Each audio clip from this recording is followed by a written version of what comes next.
Llegó a ser de los programas para niños con mayor rating y sus juguetes fueron de los más vendidos en los 90s. Nada mal para un show japonés con escenas dobladas al inglés y unas cuantas escenas originales. Estoy hablando de los Power Rangers y hoy te voy a contar cómo Haim Saban los diseñó. Lo que está diseñado para hacerte feliz no siempre tuvo un inicio feliz. Yo soy Enrique y esto es Diseño Feliz. Las historias detrás del diseño de juguetes, caricaturas, cómics, videojuegos y todo lo que nos sigue haciendo felices. Hola, ¿cómo estás? Hoy tenemos otro episodio de Diseño Feliz por Disliz. Yo soy Enrique y como ya escuchaste, te voy a contar cómo Haim Saban los diseñó. Pero más que diseñar los Power Rangers, cómo Haim transformó y adaptó escenas de un programa sumamente exitoso en Japón para ser el programa para niños más exitoso en Estados Unidos y el mundo. Espero te guste. Comenzamos. Pues como en todos los episodios, vamos a empezar desde el inicio. Haim Saban nació en 1944 en Alejandría, en Egipto. Vivía en una zona muy pobre y también bastante ruda ahí en Egipto. Su papá era vendedor de juguetes y su mamá costurera. Su familia era judía y en 1956 todos los judíos egipcios fueron considerados traicioneros, por lo que no tenían de otra y tienen que salir huyendo. Se van a Israel como refugiados, aunque nadie de su familia hablaba hebreo y nadie conocía a nadie. Pero era lo único que pudieron hacer para salvarse e intentar rehacer sus vidas.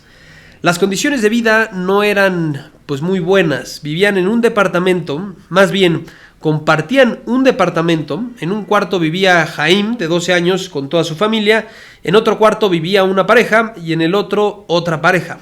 El vecindario en donde vivían era sumamente pobre y la verdad muy peligroso. Su papá pudo conseguir un trabajo como vendedor de lápices, gomas y otros útiles escolares y tenía que ir de casa en casa tocando puerta tras puerta intentando vender sus lápices. Había días que vendía 3 lápices y otros que no vendía absolutamente nada. Su papá hacía todo eso, obviamente para pagarle la escuela a Haim y siempre le decía a Haim que tenía que ser abogado, pero que tenía que estudiar y prepararse. Pero Haim también quería ayudar a traer dinero a la casa y apoyar a su papá. Por eso, todos los días, desde los 12 años, desde que llegó a Israel, Haim se despertaba a las 6 de la mañana y también consiguió un trabajo como mensajero en una agencia de viajes. Salía de trabajar y se iba a la escuela y hacía la tarea hasta las 10 de la noche. Y volvía a hacer lo mismo el siguiente día y todos los otros días. A pesar de todo eso, o más bien a causa de todo eso, Haim se convirtió en un muy mal estudiante. Un día el profesor mandó llamar a su papá y le dijo que Haim era un pésimo estudiante y que nunca sería abogado, pero que estaba seguro que algún día iba a hacer muchísimo dinero. Pero le dijo al papá que lo saque de la escuela, ya que estaba perdiendo el tiempo, y que lo ponga a trabajar desde un inicio. El papá de Haim pues no le gustó mucho esa noticia, llegó a la casa y sentó a Haim.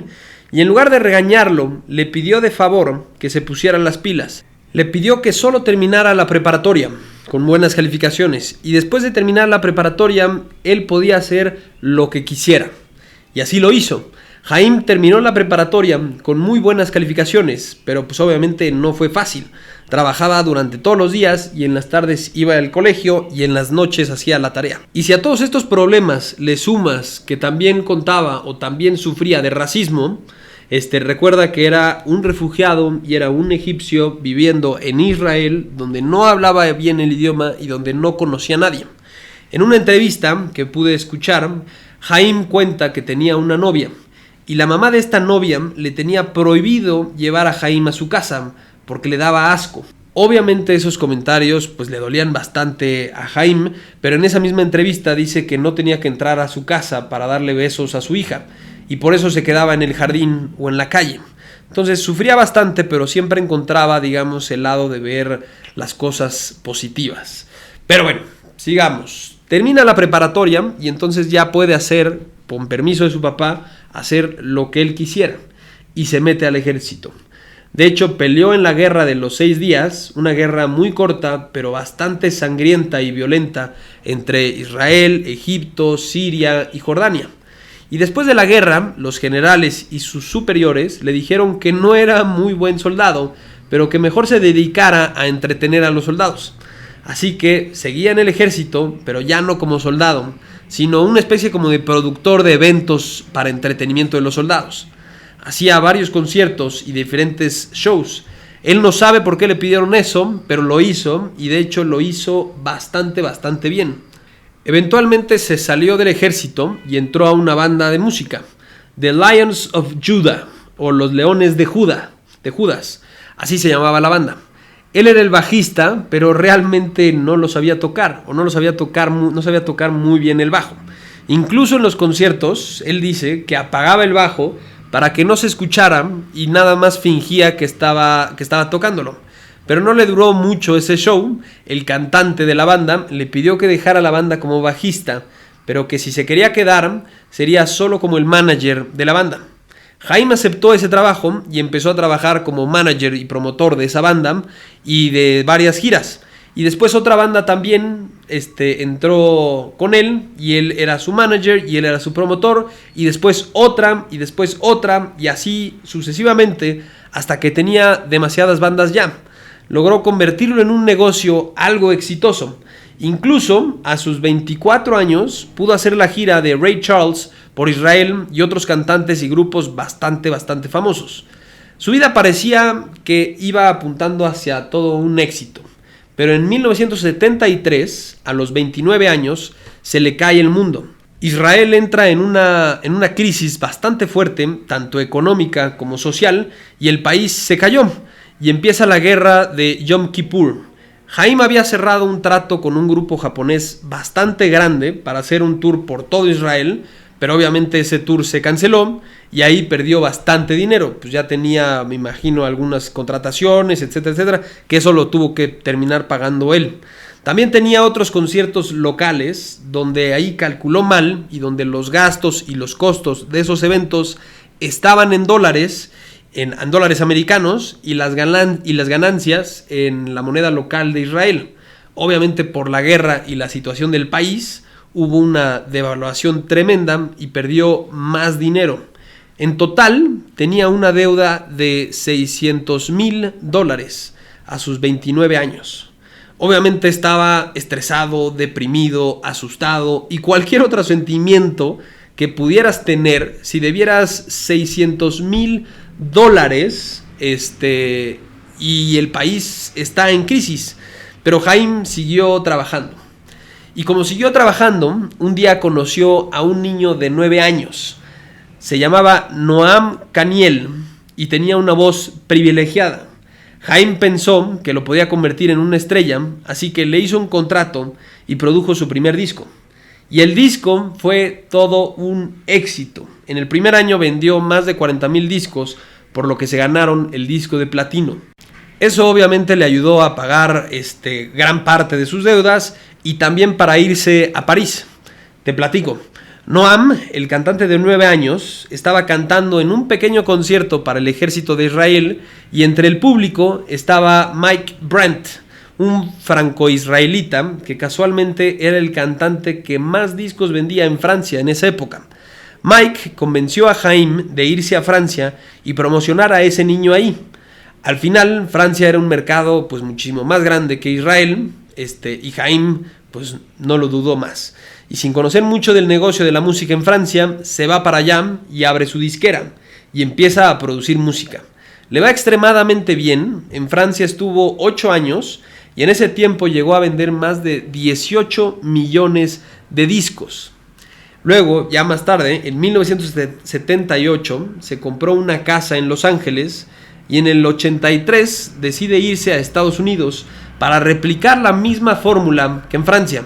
Pero ya llegando a Estados Unidos, empieza a estudiar el negocio de la música ahí y se da cuenta que en la música de las caricaturas hay una excelente oportunidad de negocio. Las regalías de la música se pagan por los minutos usados. Las caricaturas, por ende, usan muchísima música, entonces realmente no importaba qué tan exitosa fuera la caricatura o qué tan fracasada fuera la caricatura. Mientras transmitieran la caricatura, tendrían que pagarle las regalías. Entonces, con eso, pues fue a tocar varias puertas con diferentes productores y diferentes estudios y les dijo que les haría la música gratis, que solo cobraría las regalías. Era una oferta demasiado buena para que los estudios dijeran que no. Así que entonces empezó a trabajar con varias productoras y varios estudios. Compuso demasiadas canciones. Quizás te suene la de... ¿Estás listo? Inspector Gadget... o algo así. También hizo la de He-Man, que no la va a cantar, la de She-Ra, que tampoco la va a cantar, y otras muchísimas más. Obviamente, muchos años haría la de Go Go Power Rangers. Pero bueno, vamos poco a poco. No nos adelantemos con Power Rangers. Aunque ya me emocioné con la cancioncita esta de los Go Go Power Rangers. Pero bueno, vámonos a retomar el episodio. Entonces le empieza a ir demasiado bien componiendo música para caricaturas.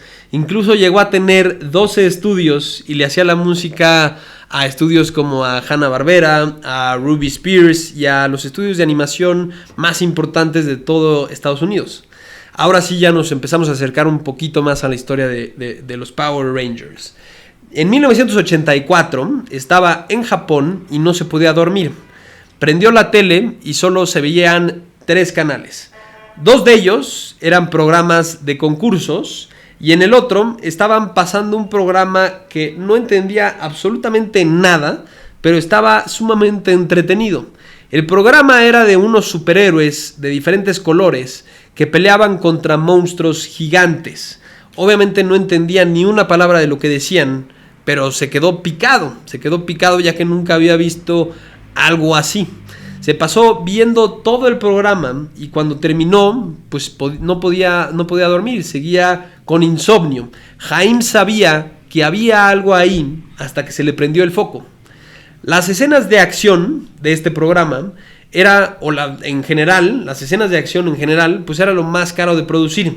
Pero se dio cuenta que en estas específicas escenas, en todas estas escenas de acción, estos superhéroes tenían la cara cubierta con una máscara, por lo que pensó que si compraban los derechos de esas escenas y se contrataba a actores americanos en un set americano y con una historia americana, podía grabar un programa bastante barato y solo haría el doblaje en las escenas de acción y que realmente no importaran porque no se le verían la cara.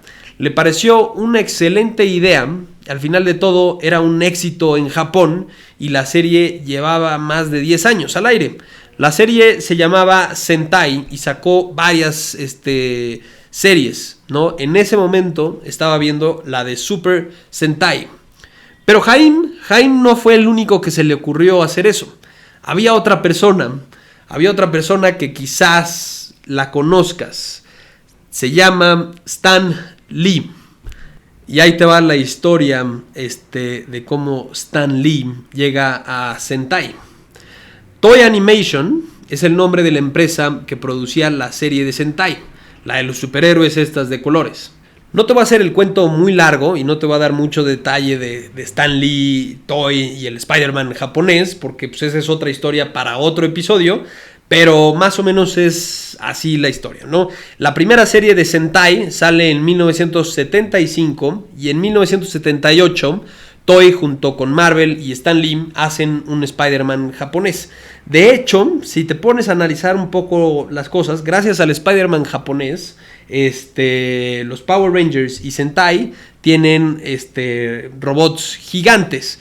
¿Por qué? Porque Spider-Man japonés se mete a un robot gigante y ahí pelea con todos los villanos de ese mundo o de ese universo de Spider-Man. ¿Y por qué? ¿Qué tiene que ver Spider-Man con un robot? Pues Toei necesitaba vender más juguetes y por eso sacó un robot. Pero bueno, el caso es que Stan Lee conocía a Toei y conocía el éxito que tenía en Japón.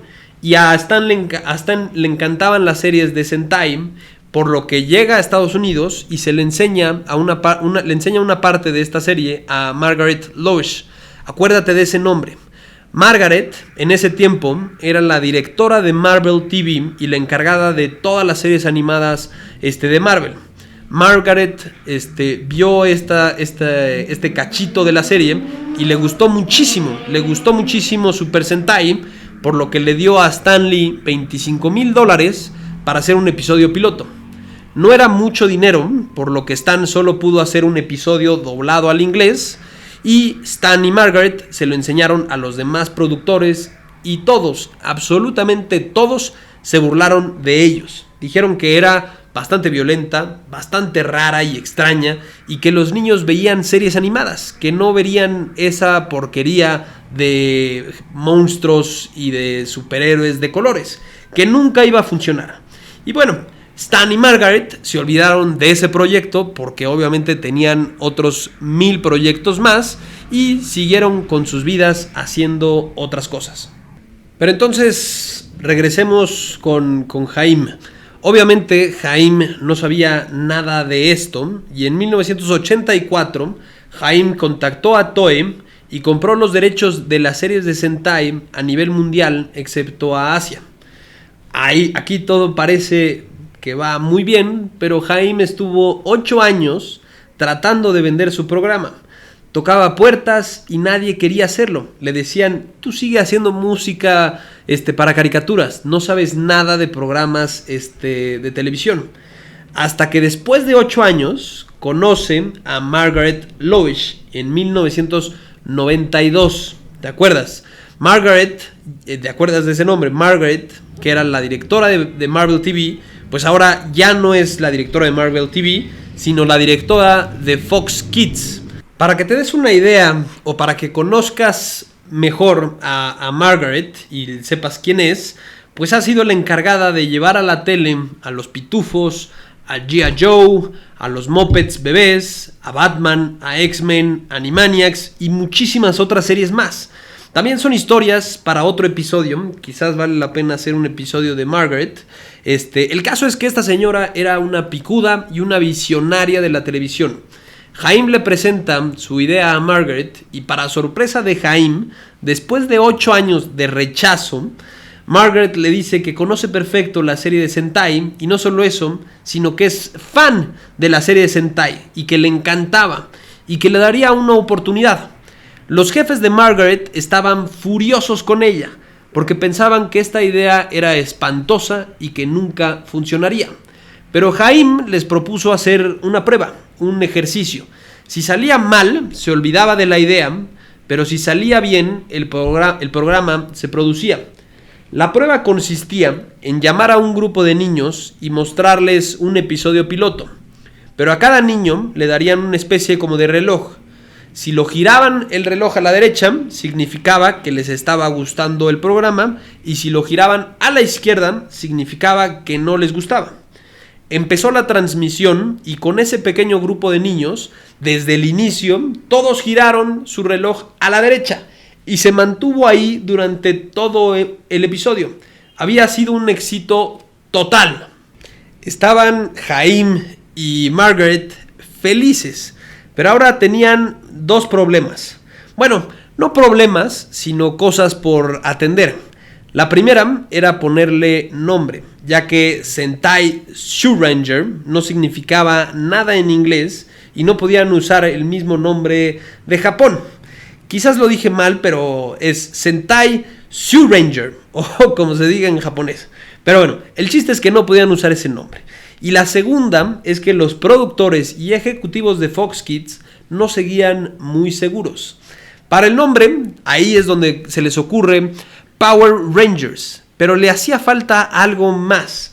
En esa época, acuérdate, las tortugas ninjas mutantes adolescentes era lo más popular, así que se agarraron ese ejemplo y querían buscar otras 2 palabras para el nombre, para que tengan 4 palabras, que sean adjetivos. Y se les ocurre ahí Mighty Morphin Power Rangers. Morphin de morfearse, porque se cambiaban y no podían usar Transformers, y Mighty porque pues, son maravillosos y son Mighty Morphin Power Rangers. A todos les encantó ese nombre. Entonces ya tenían el nombre y ahora hacía falta convencer a los productores y ejecutivos. Margaret les dijo que pasaría la serie durante solo 8 semanas, en verano y por la mañana, para probar y ver la respuesta de la gente. Los jefes de Margaret aceptaron, pero le dijeron que se estaba jugando su carrera. Así que en verano de 1993 se estrenó y solo necesitó una semana en el peor horario del canal y en la peor época del año para convertirse en el programa con más rating de Fox Kids. Alcanzó a Batman, alcanzó a Looney Tunes y alcanzó a todas las demás. Fue un éxito total. Obviamente después de esa semana hicieron muchos más episodios y la pasaron al mejor horario de Fox Kids.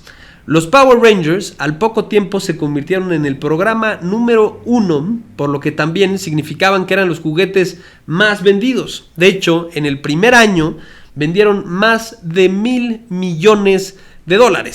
Ya te imaginarás cómo estaba Haim. Después de 8 años de rechazo tras rechazo tras rechazo y ahora ese tremendo éxito, pues estaba feliz y lo estaba disfrutando muchísimo. Al año de estrenarse Power Rangers, en 1994, Rupert Murdoch, presidente de Fox, se acerca a Haim y le dice que le quiere comprar su empresa, la distribución, la producción y obviamente los derechos de los Power Rangers. Haim no acepta, pero le hace una contraoferta. Le dice que le da su empresa, los derechos de los Power Rangers, la parte de producción, la parte de distribución y todo, si le da el 50% de Fox Kids. Rupert y Haim llegan a un acuerdo y en 1994 Haim se convierte en propietario de Fox Kids con el 50%. Haim tenía la visión de convertir a Fox Kids en un canal de 24/7 con transmisiones todo el tiempo y todos los días, por lo que convence a todo el equipo de Fox Kids en comprar el canal de Family Channel. Después de varias semanas de negociación, lograron comprar el canal y ahora se convierte en Fox Family. Así estuvieron un buen rato disfrutando del éxito, hasta que en el 2001 Haim quería vender sus acciones. Acuérdate que él tenía el 50% de lo que ahora es Fox Family. Para Haim, sus acciones valían $2,000 millones, pero para Fox valían solo $500 millones. Y digo solo, entre comillas, porque $500 millones es una cantidad estúpida de dinero. Pero bueno, Haim quería los $2,000 millones, pero tampoco quería pelearse con sus socios, por lo que les pide permiso de poder vender o de poder ofrecer Fox Family afuera. Y si lo vende por más de $4,000 millones, ambos o todos los que estaban, los accionistas de Fox Family, venderían sus acciones a ese comprador. Fox acepta y Haim se va a buscar compradores. Al poco tiempo regresa con un acuerdo de Disney y Disney compró Fox Family por $5.3 mil millones. A Haim le tocó $1.5 mil millones. Nada mal para ese refugiado egipcio que compartía un departamento en uno de los vecindarios más pobres y rudos de Israel. ¿Por qué te cuento todo esto que no tiene nada que ver con Power Rangers? Pues porque de alguna forma sí tiene que ver. Porque Disney no sabía muy bien cómo dirigir los Power Rangers y fue un desastre. Pasó de ser el programa de televisión más popular, vendiendo una gran cantidad de juguetes, a vender casi nada.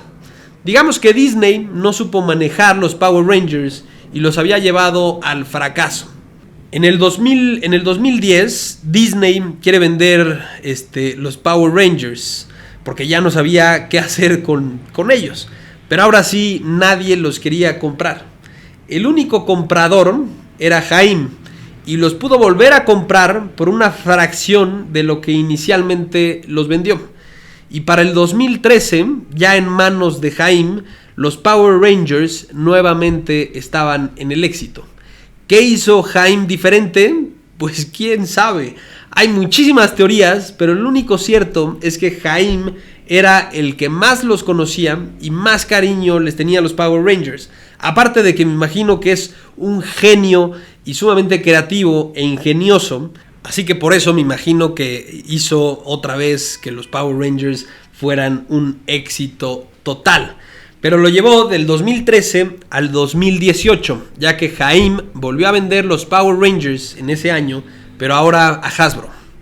Esto fue todo. Espero te haya gustado mucho el episodio de los Power Rangers y la historia de Haim Saban y cómo pasó de ser el mensajero de una agencia de viajes a un exitoso hombre que construyó un imperio en los medios. Esto fue Diseño Feliz. Yo soy Enrique y nos escuchamos en el próximo episodio para otra historia detrás del diseño de lo que nos hace felices. Muchísimas gracias. Adiós.